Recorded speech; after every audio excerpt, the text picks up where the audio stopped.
So I am uploading two videos that seem like long-winded descriptors of abstract notions, but the only reason they seem abstract is because I'm not able to dialogue with anyone regarding this subject. Like, in other words, when you take the hard science that's available, when I cite Dr. Michael Levin, when I'm talking about specific pocketed areas of research, when you're discussing Freud, targeted individuals, what's going on with the CIA operations, MK Ultra, looking at Aleister Crowley, further digging into L. Ron Hubbard and Scientology, looking at the LDS, looking at fundamentalist Christianity, looking at the Masons, the Eastern Stars, witchcraft, Druids, witches, gods, men, Babylon, Jason Reza Giorgiani, Michael Tessarian, countless other people, Ian Stevenson. I mean, that's why we have playlists below, right, on this channel. But it's so uh, obnubulated, mercurial, and abstract, right, to talk about these types of subjects because nobody really, when there's an accusatory notion and people are going live and they're talking about potential slights against them that aren't trenchant, that aren't deep reaching, you'll see they'll get thousands of views and thousands of subscribers with interest, right? If they make it into a marketable,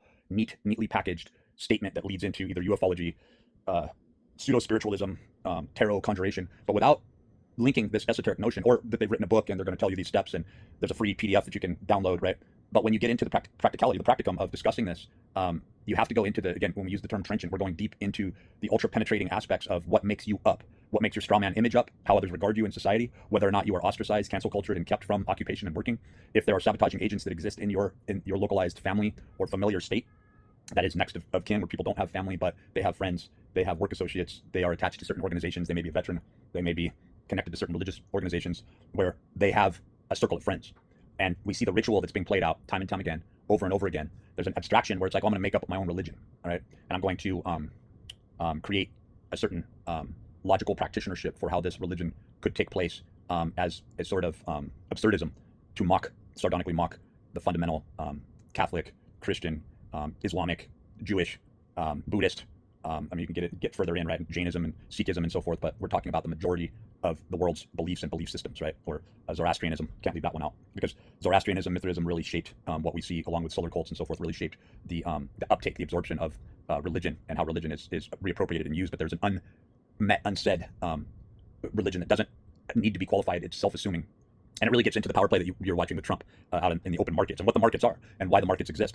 There's a recently released, just in the past month or so from today, there's a recently released Epstein interview where he talks about all this. And I think it was Bannon that was interviewing him, is sort of rolling his eyes at the notion that, or seeing that Epstein was using the talking about this as a scapegoat, where in fact he was talking about how he doesn't even understand how the markets work, and that he just follows the trends, follows the prompt, so to speak, and that there is a very esoteric aspect, an entropy-based aspect, a cult, if you will, that he was merely going along with, where he was told what to do, when to sacrifice, and the fact that he had to diminish himself. He had to be seen as a non-challenge to the systematic function, where purity and the pure principle would not be implied, induced, or attempted on any scale, right?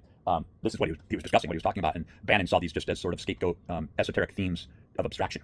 But I wish that he would have allowed Epstein to go even deeper. But Epstein continued on with it, and I knew Sunny Balwani, and when I look at these people who are seen as these terrible individuals, I'm not saying that they're not. I'm saying you're using them as a scapegoat to get away from the fact that you've done the same thing and gone through the same process, only you don't have hundreds of billions of dollars at your discretion, and so you think that gives you leave from answering not only to yourself but the system at large, that you are supporting it on a localized scale when we get back into family and familiar units, that you are taking on a form, you are taking on a pattern through pattern recognition, and by their fruits you shall know them. You are sitting in the seat that you're sitting in right now, with the roof over your head, with the food in your stomach, based on the contention that you sold out and you supplicated. And you need to be honest with yourself about how that took place, when it has taken place, or you become an artifact, a cybernetic, useful artifact in the system that willingly has no self, but contends that you have a self on a very superficial, cursory scale in society, in the veneer of society. You contend that you are an individual when you actually display no free will.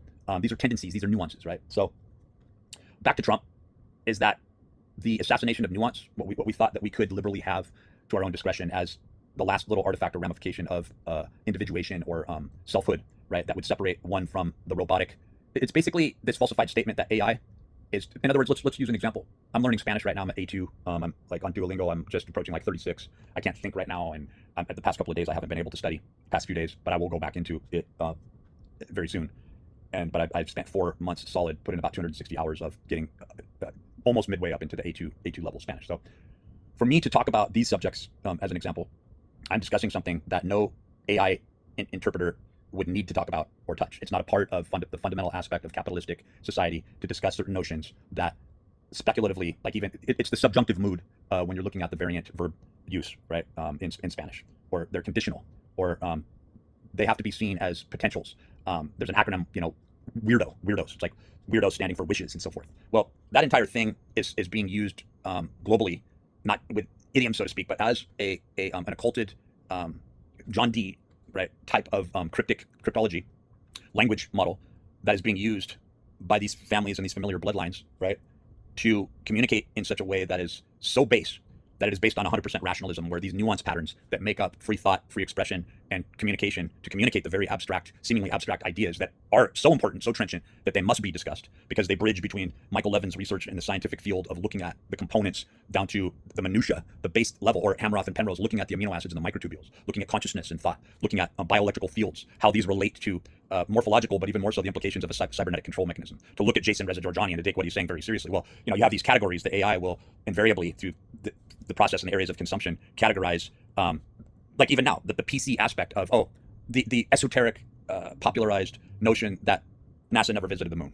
that the moon is inhabited on the dark side of the moon is inhabited, right? That the moon is a loosh absorbing or a loosh farming, that is souls being used as a sort of energetic currency, or that the planet Maldek, right? But we like to see this as nuance, right? So the Y-Files will capitalize on this, talk about fringe subjects, but use this little, what's that little guy? I haven't watched him for a while now, but it's like Hucklefish or something like this, right? He'll use these little features to act like he's talking about the truth, but to gloss over and to create this nuance out of the truth, right? And Joe Rogan's done this. Everybody's done this. They've supplicated to this willingly to say that we are not going to approach this. I think the interview with Robert Bigelow where Joe Rogan was grinding him and saying, just tell me the facts. And it's like, Joe Rogan hasn't had any unexplainable experiences in his life. Joe Rogan is a control freak, obviously. Joe Rogan thinks he's somebody that he's not, just like Trump, and he's being supported in the action so that people can actionably go about the diabolical mechanism of let's all play house, let's all pretend that we're good people. Let's all pretend that there's a morality that exists at the base level of human consciousness, right? Let's pretend that Darwinian evolution does exist on a fundamental level, and that that the interpretations of man being a bridge and not an end, where Nietzsche's work is being highly misrepresented and misinterpreted, that Heidegger wasn't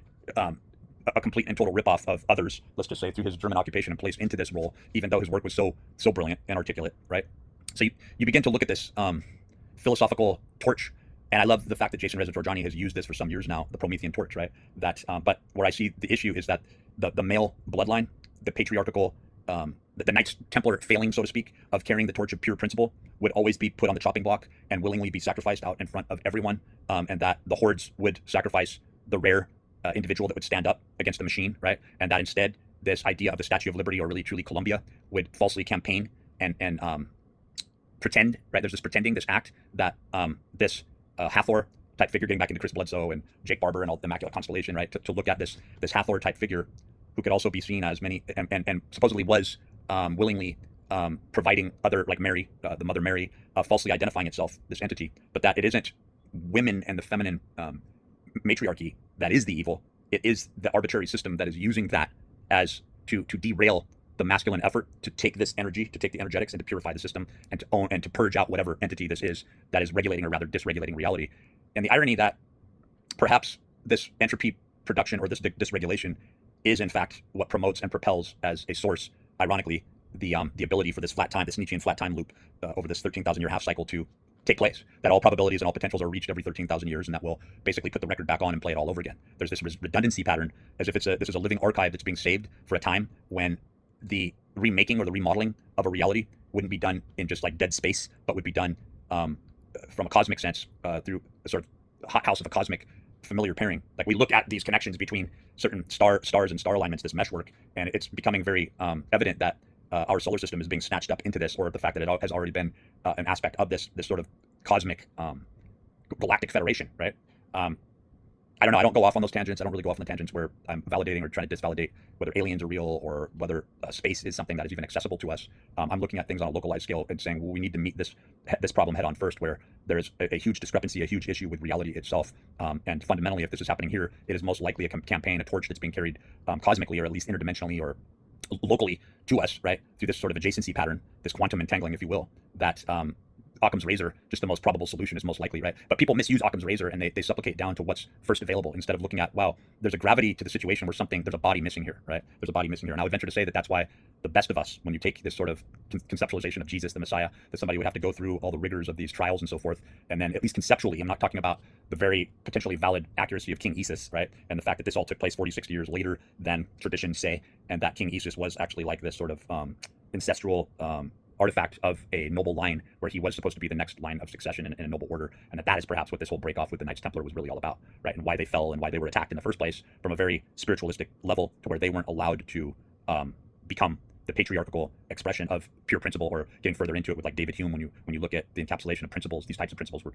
the word probity is used. Anyway, this is just a generalized, again, abstract, and it may seem like it's meandering, but I'm very much discussing topics that aren't being discussed, that bridge towards so many other areas that I named only a few, and that this is what people are searching for, this discussion with base reality. I know that Michael Levin was opening up the conversations to musicians and artists, right, wanting to know from an assumed fringe perspective, because this is such a fringe perspective, what their idea of this tonal note, bioelectrical field, morphic resonant interpretation of how this works in their lives on a localized scale. He wants to hear broader strokes, right, of how reality itself comes into being, because he's looking through the microscope, looking at the Xenobots and the Anthrobots, going, these entities, when their form is altered, seem to take on completely different characteristics, and they seem to act autonomously. And one begins to wonder that if the registry of knowing sequentially what forms, right, in order are being used now, if he was to be able to change that form, would he be able to take that Anthrobot, that Xenobot, would he be able to take that same seemingly, is autonomy actually being disconnected from a cybernetic control mechanism?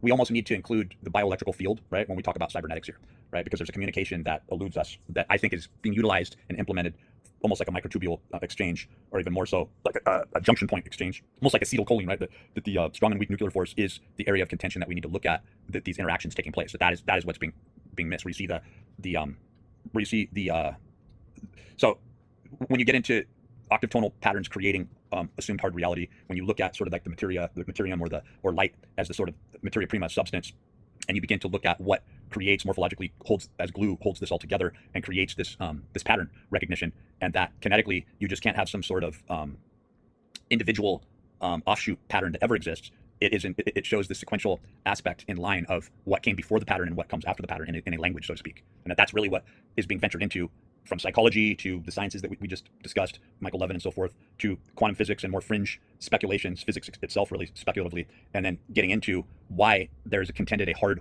world that we defiantly contend exists when we know that one doesn't. So, like, in other words, what's keeping the operation going? Like Epstein says in this interview, he doesn't know what the fuck, who's in charge and what's prompting this entire thing. He just sort of goes along with it. He got good at it. He got good at listening to the prompts, at following the orders, and was given the responsibility, right, to take on, and sees himself ironically as a sort of martyr, right? Like Trump probably sees himself as a martyr as well, right? But to say that there is a language operation and that it wants you to think arbitrarily and see the machine as nothing but an algorithm and a sequence, and to look past the nuance that makes up the individual, that is the only thing that has any value, because otherwise everything looks like everything else. Every story is really just another version or another rendition of the same, like we see with the movies. Like somebody was joking about this one time years ago, and I really thought about it, and he said, yeah, almost every movie out there is Pocahontas, right? And that is to say that when you get into even like James Cameron writing the huge opening for Jesus Family Tomb, and then for him to just come out with these ridiculous stories regarding something so trenchant and huge as to franchise and make popular the idea that avatars do exist, and that this is a very Eastern Indian, even Sikhist or Hinduistic type of a notion that leads back to the Upanishads, but goes back even